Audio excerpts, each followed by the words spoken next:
What's up, everybody? Zach is back with another episode of Journey to $1 Million. Smash that like button a million times. We need it.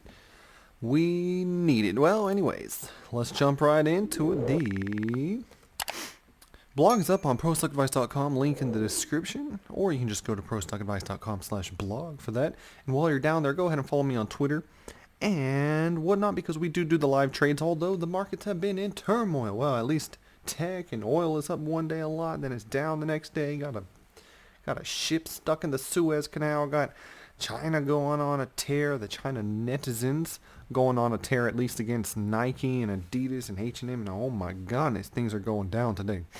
But anyways, let's just go ahead and get into the important things at least. The S&P was down 0.5% yesterday. NASDAQ dropped 2% yesterday. And Dow was flat. And it looks like pre-market it's not doing so well. Actually, the SPAC is the only one on my watch list here that's up. The tech isn't doing all that bad, to be fair.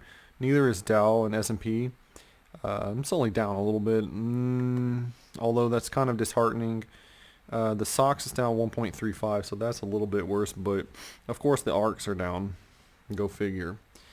But nevertheless, it is what it is. And Powell just came out with a new speech. I had some comments on this morning, and he just reiterated what he was saying before, and it just sends the market into a panic for some reason, which is pretty interesting. But that's not all that unusual. Just the only issue is that it seems like it's every other day, so that's kind of strange.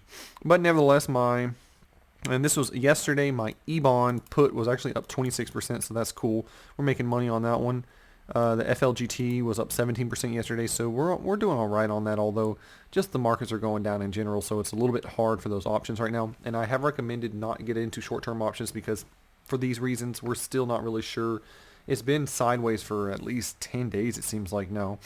I mean, let's just jump over to the NASDAQ.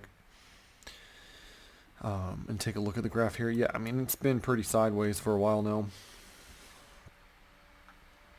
At least since the 10th or 11th. So it's pretty risky getting into some of these short-term options just because if it's flat or sideways, we're losing money on options. So I wouldn't really recommend that right now. I would just, and I've been saying it for a while, for quite a while. So anyways. And then FAS actually did all right yesterday. It was up only 1.1%, which is really not that much for a bull ETF, but it's up a little bit. And nevertheless, my put was the best. Overall, I'm down 3.7% for the week, so not so bad, but I was hoping for a little bit better week than that. And this is just for the week. So, well, it's not so bad. But could be worse, could be better, so I'm kind of like, yeah. Was hoping for a green Thursday and Friday though at least, but we'll see about that. I mean, markets are down right now, but the actually I got that notification on my phone. Let me pull that up. Yeah, it's the fourth quarter GDP reading revised up to 4.3% from 4.1%, so that's a little bit better news. And also the initial U.S. state filings for unemployment benefits declined, so that's good news. So overall, I mean, the economy is getting better. Basically, the entire world is coming out of a recession, so that's pretty interesting, and it's the first time that's ever happened. So we'll just keep seeing what's going on. But yeah, I mean, I just expect us to keep being sideways all the way until April, to be frank. But nevertheless, I do have some of those Apple leaps, which I wanted to talk about. Apple is still in my buy zone. I actually got out a little bit of my buy zone, and now it seems to be coming back into my buy zone. And it's actually trading right around the 180-day moving average again. So just keep that in mind. But my buy zone is still valid, and my target price is still the same at $175, although on this chart you can see it's 150. That's my first target that I would probably start taking some profit on, to be honest with you, because I think I'm 6 contracts deep into these Apple leaps. But hey, but yeah, overall price target is 175. So 150, 175, 4 to 6 months time frame entry. I'm getting in, try to get in less than 120, 118, something like that. I put a risk of a 2 because, yeah, for sure, like overall Apple is risk 1, risk 2. But just because it's options, I give it a 2 than a 1. And the closer we get to next year, obviously, this risk would start going up. But so far, I feel pretty good about this, especially if you're getting in right now. It's on the 180-day moving average, so I feel pretty good about this one. And then the next one is Microsoft, which is interesting because some reports were coming out, and it's just totally rumors, but there's rumors that suggest that Microsoft is actually interested in buying Discord, the uh, the Discord, the platform, the app. So this is pretty interesting because that's very, very, very popular for gamers. And actually, I read a report that they are closing the gap with Twitter in terms of average monthly users. So that's pretty interesting. Nearly 150 million people a month regularly use Discord and have come to rely on their service as their default online communication option. Yeah, I mean, so that's pretty interesting. And obviously, I have a Discord group link in the description, and it's awesome. I mean, it's definitely, there's just a lot of things that we can do with it, and we have a lot of different sections in the Discord and whatnot. But yeah, I mean, Discord is pretty awesome. So I think that this could be a really good purchase, although it is $10 billion. And how much is Discord really worth? Is it worth 10 million? That 10 billion, that's kind of a lot of money. But I think that would be really cool for Microsoft, because then if you buy a computer, a Windows computer, then could already have Discord downloaded on it, kind of like Skype and whatnot these days. But yeah, I mean, I think that would be a pretty good purchase, and I like it. I really like that. So, but never, even if it doesn't purchase it, I still like Microsoft. It is cheap right now.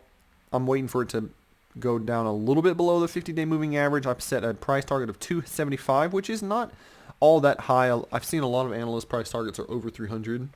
So mine is 275. I think it could probably hit that by the end of the year, but I set the time frame of 5 to 7 months. And risk is 2 again because it's Microsoft after all. And actually, Microsoft didn't do very bad during this tech dip. And it's a blue chip stock. I mean, pretty much a 2. I would go for leaps on this one as well, or at least 6 months out. Could be like a 250, 245, 250 strike, maybe 4 or 5 months out, something like that. But safer the further you are. So I mean, nevertheless, entry. I'm gonna wait for it to pull back. I put a 230 entry on this one. But overall, I feel pretty good about that one because hey, it's Microsoft after all. And then the last one is pretty interesting. Actually, it's BBIG, which is Vinco Ventures, and it's a mergers and acquisition company preparing for a combination with Zash Global Media and Entertainment. This would set it up as a rival for TikTok with the help of Lemotif. So yeah, I mean, this is not just that. I mean, it's also doing NFTs, and that's why I'm interested in it. Is because I need an NFT play. NFTs are really hot right now, and this one is still undervalued in my opinion because of for the merger and acquisition of the Zash Global Media. They're making a play on TikTok, so that's pretty interesting. Throw that with there's speculation that they're going to start selling NFTs. And in case you guys don't know what NFTs are, these are special cryptocurrency tokens that are made in limited amounts, like pretty much one each, and they are used to buy and sell. They're kind of like trading cards, but online trading cards. You can buy and sell art. So basically you have this NFT, and it basically, if you have it, since there's only one, then that shows that you're the owner of this digital asset, pretty much like that. So it's pretty interesting, and I mean, so far there's not so much use for it, but of course this is the very early stages, and this can just the sky is the limit for NFTs. But it's really no surprise for me that the blockchain and cryptocurrency is moving towards that direction. That seems pretty logical. So I think that all of this NFT stuff is all so hyped right now, but we're still going to try to make a play on the hype. As far as this one. But I must say, even though I think it's all hype, I think that there is actual real world usage for the NFTs. It's just too infant right now. We'd have to wait for it to mature a little bit, because I mean, come on, it's the NFTs that are for sale right now aren't very useful, but I mean, some of them are for sure. And there's a lot of companies that are going to do some interesting things with them, I'm sure. So this is all really cool. Price target I set was $7 on this one, and currently it's trading for $3.50 about. So I'm going to try to get in if it dips down, which it's already up. I mean, for the month, it's up like 120% almost. So, I mean, take that with a grain of salt. But it's run up $6, $7, even higher, almost $9 before. That was in January. So it's possible to run up again, and I think that it will. But since it's up a little bit right now, I would wait for it to just pull back, get a good deal. You don't need to rush into anything. Take your time on these type of things, especially these are very risky. I would say this is at least a risk 5. If I would, I'd give it a risk. I mean, I guess I can do whatever I want. I'd give it a risk 6, but I usually don't do that, so I'm not going to break the protocol. But yeah, 5 plus for sure. Don't know what this one's going to do. I mean, high risk, high reward though. So I think this one easily going to double in 1 or 2 months. Once the NFT thing is, they start rolling out selling their NFTs for sure. So, well, that's pretty much what I've got for you guys today. I mean, keep in mind the risk is on a scale of 1 to 5. 1 is the less risky, 5 is the most risky. Put your more money in your 1s and put less money in the 5s, because those are, you can lose it all. You know what I mean? So just be a little bit careful, guys. But follow my Twitter. I do the live trades there whenever I am trading, which is usually every day. But hey, sometimes it's just not good to be in options, which hopefully you guys understand, because this is real money. This is not I'm not paper trading here, so I'm trying to play it conservative sometimes. Although I am dollar cost averaging into my long-term positions, like the Apple and the ARKs and whatnot, Pershing, Print ETF and things like that, the SPACX, VACQ. So we're dollar cost averaging a little bit, and of course these Apple leaps and the Microsoft ones, definitely interested in those. So we'll see. I'm going to keep watching the price. You see this report, I'm not going to go as soon as the market opens and just start buying everything that I'm talking about, because we do have the buy zone, so keep that in mind. Mostly I'm going to be waiting for the prices to pull back into my buy zones, then I will buy it. But pretty much like that, so just keep that in mind, guys. And I know the markets are dipping right now, and let's see how bad it is. But overall, I mean, just kind of expected this with more of the... I mean, it's going to be choppy at least until April, and maybe even to the summertime, so just be careful with that. But this is a huge overreaction. I don't believe that the markets are about to crash, go like 2008 or like the Great Depression or anything like that. I don't believe it. So I would just stay strong and keep buying what you believe in. And like 5 to 20 years out, if you can see yourself holding these, then buy them. They're on a discount right now, so buy them.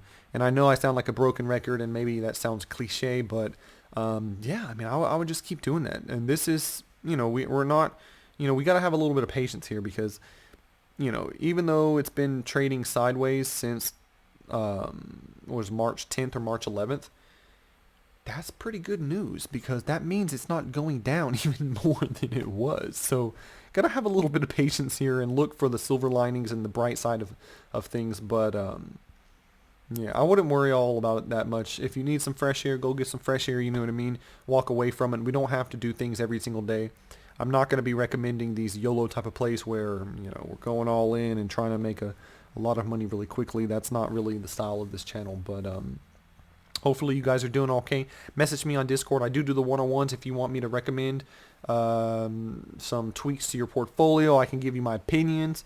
And, if we can talk about some iron condors, butterflies, different option strategies like that on the one-on-ones. And that's really the only thing I get out of this so far. So I do really appreciate that. If you guys want to message me, go ahead and message me on Discord or Twitter or on the contact section of my website. But anyways, guys, I hope everybody is doing all right. Let me know how you're doing. I want to know how you're doing.